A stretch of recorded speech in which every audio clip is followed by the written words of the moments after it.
Hello student, welcome to my YouTube channel Akhil math classes. तो आज इस क्लास में हम डिस्कस करने वाले हैं आरएचएस कांग्रेस कंडीशन, जो कि हमारा लास्ट कांग्रेस कंडीशन है। उसके बाद सारा खत्म हो जाएगा।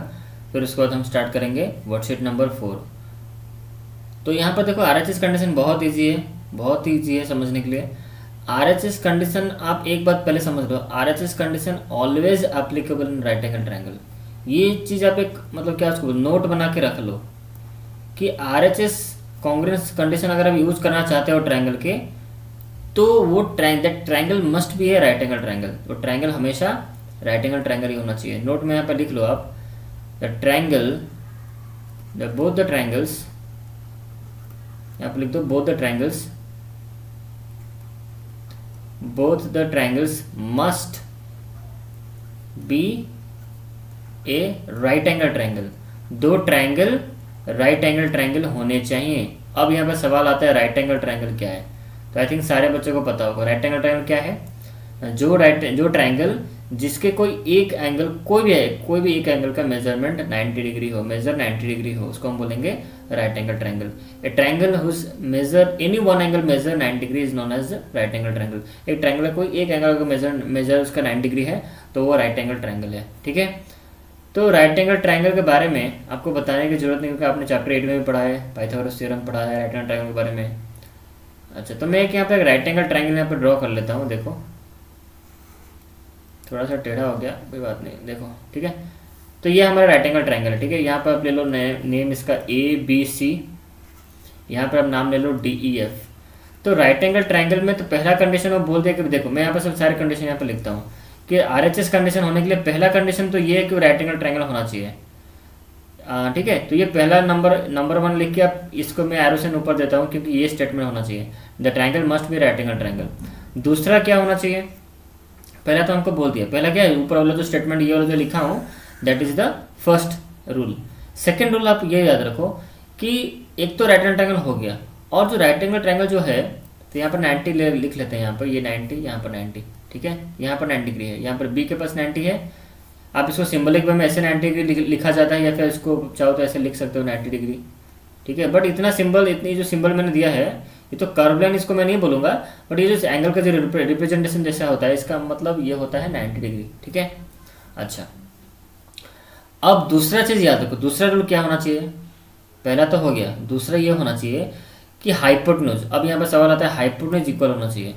अब यहाँ पर बहुत बच्चे पूछेंगे सर हाइपोटेन्यूज क्या है, तो हाइपोटेन्यूज होता है ये वाला, the longest side of the right angle triangle. Right angle triangle का जो लॉन्गेस्ट साइड होता है वही होता है हाइपोटेन्यूज। मतलब ये वाला पोर्शन को, ये वाला जो पोर्शन आपको दिख रहा है, इसको बोलते हैं हाइपोटेन्यूज। यहाँ ये है आपका हाइपोटेन्यूज, इसमें ये है हाइपोटेन्यूज आपका, मतलब AC साइड जो AC है वो हाइपोटेन्यूज है, और यहाँ पर दूसरे ट्रायंगल में साइड DF जो है वो हाइपोटेन्यूज है। अब यहाँ पे सवाल आता है कि कैसे पहचानेंगे हाइपोटेन्यूज कैसे, तो आप ऐसे तो इंक्लाइंड वे में होता है, आप पहचान सकते हो।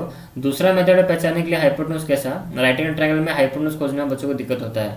तो सबसे बेस्ट रूल मैं आपको बताऊंगा, 90 डिग्री जो है आपका, 90 के जहाँ पर एंगल है उसके सामने जो साइड होगा, मतलब 90 डिग्री के ऑपोजिट में जो साइड है, that is the hypotenuse of right angle triangle. Right angle triangle का हाइपोटेन्यूज बस 90 डिग्री के सामने ही होता है। तो 90 डिग्री यहाँ पर इसके सामने कौन सा साइड है, आपका DF है, तो आराम से पहचान सकते हो हाइपोटेन्यूज कौन सा है। उसी तरह पहला ट्रायंगल में देखो, एंगल जो यहाँ पर बी है 90 डिग्री ना, तो एंगल बी के सामने कौन सा साइड है, AC साइड है, तो AC आपका हाइपोटेन्यूज है। तो आप ऐसे फिगर में पहचान सकते हो कि 90 डिग्री के सामने वाला जो साइड होता है वो हाइपोटेन्यूज होता है। तो दूसरा समझ में आ गया, एक दोनों ट्रायंगल के जो कॉरेस्पॉन्डिंग एंगल, जो ये वाला एंगल B, तो ये भी 90 डिग्री होना चाहिए। दूसरा कंडीशन ये है कि हाइपोटेन्यूज इक्वल होना चाहिए, हाइपोटेन्यूज इक्वल होना चाहिए। तो यहाँ पे एक लाइन में देता हूँ, यहाँ पे एक लाइन में दे देता हूँ, इसका मतलब AC इक्वल है DF के साथ। ठीक है। और तीसरा जो है, क्योंकि हमें एग्जैक्टली 3 पेयर चाहिए, 3 मैचिंग पार्ट चाहिए, तो 2 पेयर ऑफ मैचिंग पार्ट्स तो हो चुके। थर्ड पेयर जो मैचिंग पार्ट होगा वो होगा। अब क्या बचा मुझे बताओ, अब ये हम एंगल का, अब एंगल नहीं ढूंढना है आपको, साइड एक देखना है। तो एक साइड तो ऑलरेडी यूज हो चुका है हाइपोटेन्यूज बोल के, तो अब बचे कौन से साइड, ये परपेंडिकुलर साइड बचा और नीचे वाला बेस वाला एक साइड बचा है। इन दोनों का बचा है, वैसे ही यहाँ पर भी डी बचा है और ये बचा है। तो ये दोनों में से परपेंडिकुलर साइड ले लो या फिर बेस का साइड ले लो, इन दोनों में से कोई एक अगर इक्वल हो तो हम उसको कंसिडर कर सकते हैं, कौन से, third pair of matching parts में। बट ये दो रिजर्व हैं, नंबर 1 नंबर 2 रूल आपको उसको चेंज नहीं कर पाओगे। नंबर 1 क्या होना चाहिए, दोनों ट्रायंगल का एक कॉरस्पॉन्डिंग जो एंगल होंगे वो कॉरस्पॉन्डिंग पार्ट एंगल 90 डिग्री के होने चाहिए। दूसरा, कॉरस्पॉन्डिंग हाइपोटेन्यूज इक्वल होने चाहिए। थर्ड वाला में सब कोई बेस का साइड हो या फिर परपेंडिकुलर साइड हो, वो दोनों में से कोई एक भी इक्वल होगा तो चलेगा। अगर ए बी इक्वल है डी के साथ तभी भी, और आरएचएस कंडीशन में हो जाएगा। थर्ड पेयर के बारे में बात कर रहा हूँ मैं।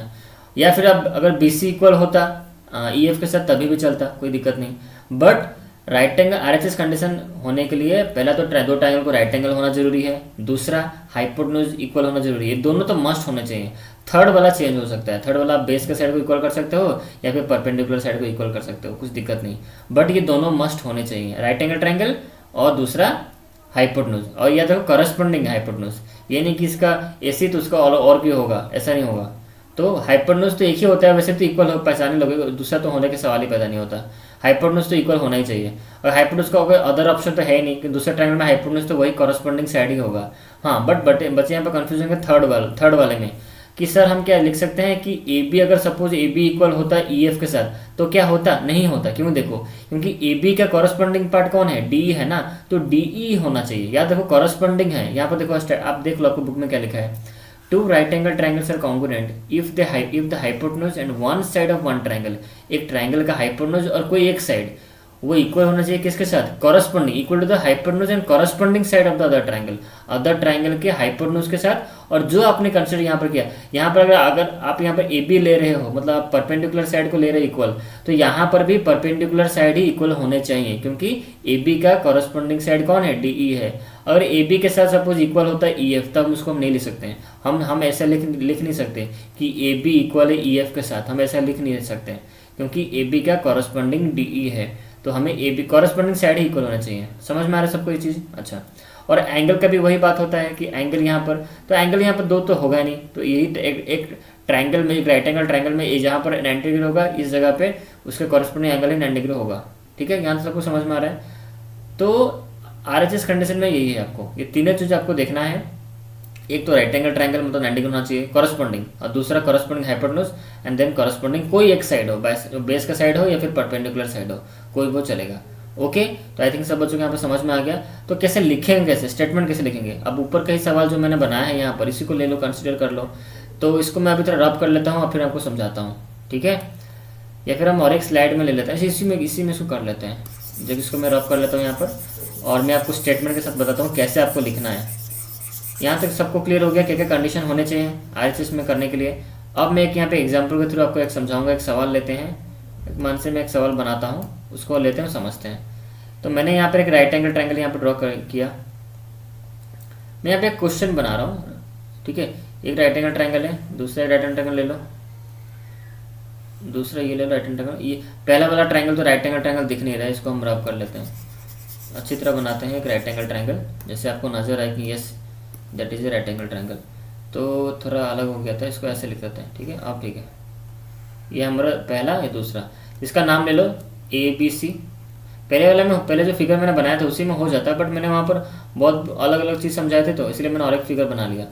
तो सवाल में इतना गिवन होगा, तो आपको दो फिगर ऐसे गिवन होगा, और यहाँ पे गिवन कर दिया होगा कि ये बराबर इसके ए सी इक्वल है डी एफ के साथ, और फिर दे दिया होगा कि ए बी इक्वल है किसके साथ, डी ई के साथ, और ये आपका इधर 90 डिग्री है।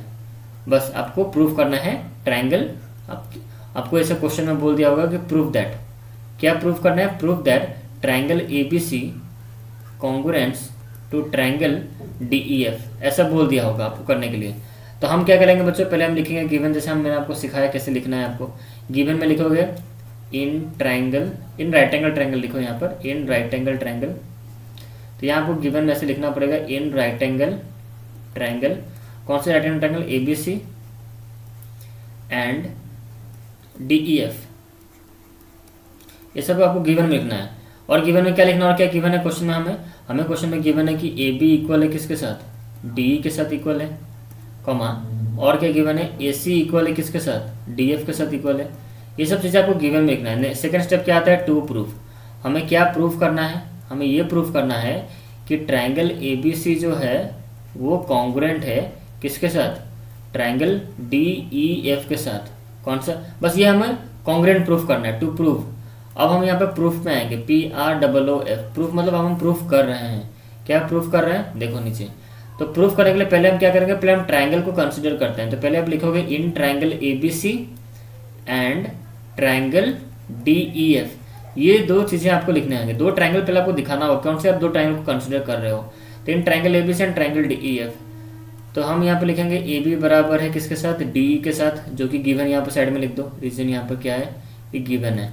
दूसरा हम लिखेंगे कि AC बराबर है किसके साथ, ना DF के साथ, यहाँ पर आप रीजन लिख दो गिवन, ठीक है, गिवन लिख देना। और एंगल के बारे में एक दोनों को, यहाँ पे 90 डिग्री, यहाँ पर भी 90 डिग्री है, तो जिस जगह पे 90 डिग्री हुआ है उसका नेमिंग याद रखो, नेमिंग। अब इसको स्टार्टिंग में यहाँ पे लिखते हैं, एंगल लिख देते हैं पहले, यहाँ पे लिख दो एंगल स्टार्टिंग में। तो एंगल क्या होगा, ABC एंगल इक्वल है किसके साथ, ABC एंगल मतलब कौन सा, ये वाला एंगल 90 डिग्री। तो यहाँ पे 90 डिग्री कहाँ पर, यहाँ पर, इसका नेमिंग क्या होगा, DEF होगा, एंगल DEF। तो ये दोनों कितना मेजर है, 90 डिग्री, ये भी ब्रैकेट में लिख दो गिवन। तो हमारे 3 मैचिंग पार्ट्स हमें यहाँ पर मिल चुके हैं, तो हम यहाँ लिख देंगे इन सो लिखेंगे, so triangle ABC is congruence to triangle DEF by RHS condition, by RHS congruence condition, आप कुछ भी लिखो, RHS कॉन्ग्रुएंस कंडीशन, ठीक है। तो हमारा यहाँ पर खत्म होता है, इंट्रोडक्शन पार्ट यहाँ पर ओवर होता है। तो नेक्स्ट वीडियो में हम स्टार्ट करेंगे वर्कशीट नंबर 4 का पहला क्वेश्चन। तो इस वीडियो में इतना ही, चलो बाय।